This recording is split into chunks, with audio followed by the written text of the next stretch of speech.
Hey, how y'all doing? Rashad the Great here, back with another video. It has come to my attention that I've done some research and I'm about to talk on a specific issue, and that issue basically is preferences. Um, Putting your preferences over your standards. And we all have our preferences, but specifically, this is going to be dealing with heightism and people putting their preferences over their standards.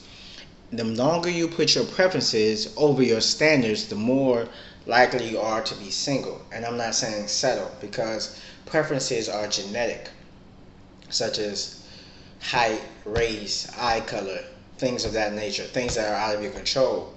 And standards are things that are in your control, like your weight, the way you talk, your personality, your spirituality, your character, your integrity. Those are things that's most important that you need to work on, that people tend to not make as important.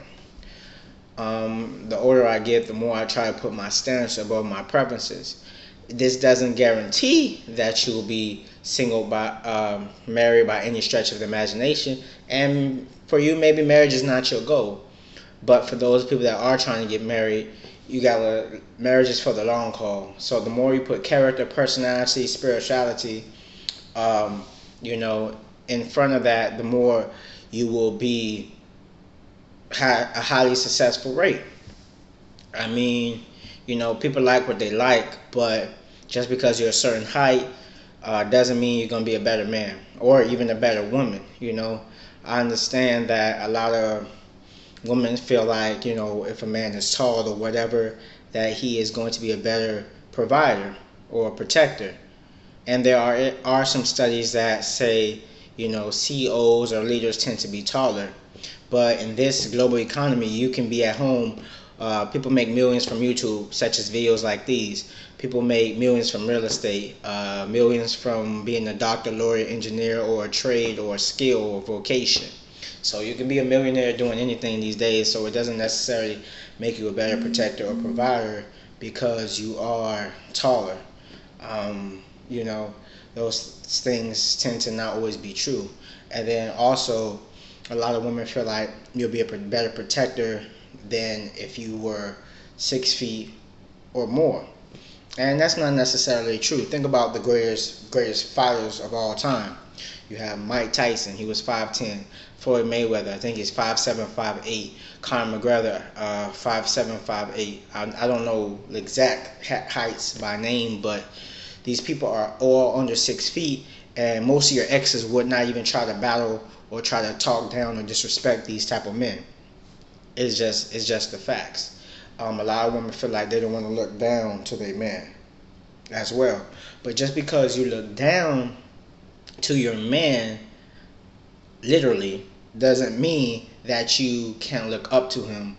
Doesn't mean you have to look down on him because of his stature, if you know what I mean. Doesn't mean that it makes him less of a man. Doesn't mean you have to disrespect him or treat him anything less than a king, especially if he's treating you like the queen you deserve and treated to be.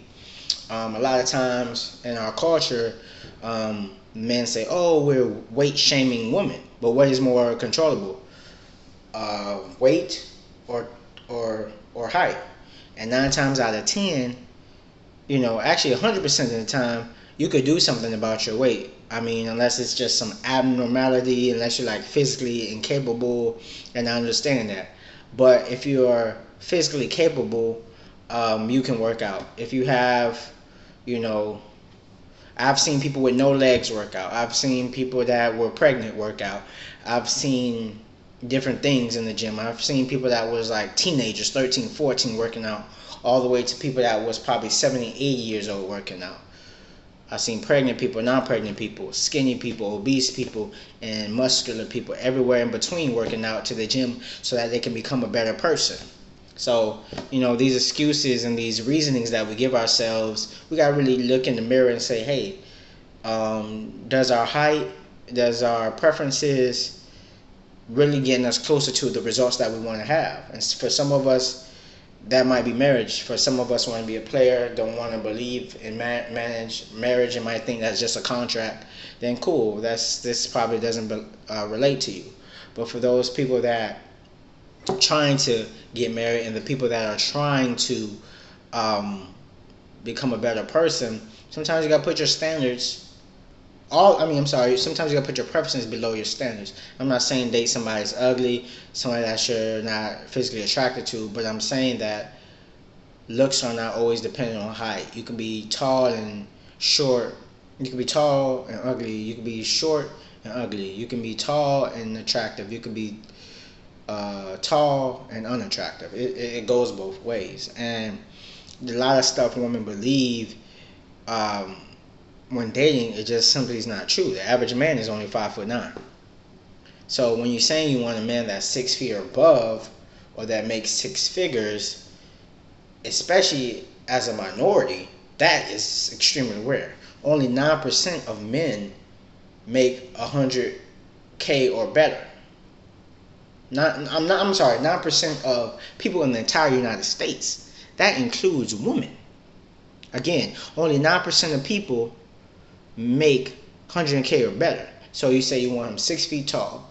You want them to have a six pack. You want them to have, which nothing's wrong with that. Health is wealth. Nothing wrong with being wealthy as well. So you want them 100K, 6 feet or taller, six pack, and also 6 inches or better downstairs. And the more we put these unnecessary parameters on a man, the highly are that we, basically the more likely we tend to put ourselves in a situation where we're going to be single longer. And if you're tall, cool, go with a tall man. Shoot your shot to the man you want to be. But I'm not going to let my preferences get and dictate who God puts in my life. I'm not going to stereotype God. I'm not going to put God in a box.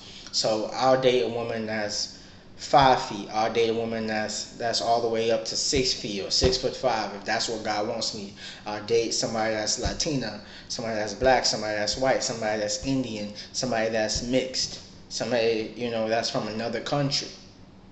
I'm not gonna put, or somebody that's from another city or somebody from another state. The more constrictions you put on God, the less chances. Well, I'm gonna say it like this: the less opportunities that you give Him to bless you. You should make it easier for God to bless you. And by doing that, we got to put our limitations off our mind and off of the things we're asking for God. Even not just relationships, but instead of asking God for height, or should I say, instead of asking God for getting your rent paid, allow God to put you in a position where you can have your own real estate, have your own house, have your own investment properties. Instead of asking for God to have you have a good man, we always want a good man. Oh, where's a good man at? Oh, I need a good man. Instead of asking God for a good man, ask God for a great man, a man of valor, a mighty man of valor. Ask God for a future husband, but only if you're a future wife. Only ask for things that that you've been harvesting and sowing into. So it's something that goes like this.